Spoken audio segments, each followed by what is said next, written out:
I'm Jason Platt. I'm Ed Jardina. Brian Boyer. And we are finishing school. Or 3/5 of finishing school. Yes, that's true. Most of finishing. Most to finish. We have a quorum. Fun, I think, has a way of disarming. It's a way to kind of become a lubricant for the audience. Some projects need a certain kind of a visual authority or some sort of directive, and where other projects need to come across very passive. Like with Mold, it was like we tried to create this kind of government, hot zone, wet lab kind of look with people wearing hazmat suits, where the bike ride, it was like, look, we're a bunch of crazy pharmaceutically inspired costume people riding around in the streets.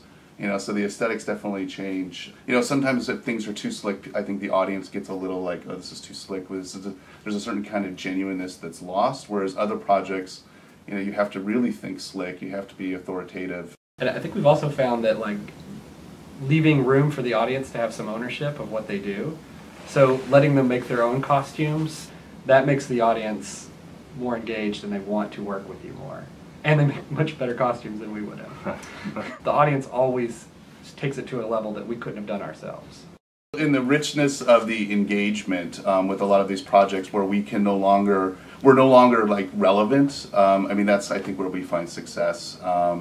It's like we can't penetrate the conversation anymore because they're so engaged in the project. Yeah, and at that point it's not about how many people are doing it, it's about the quality of the experience that they're doing.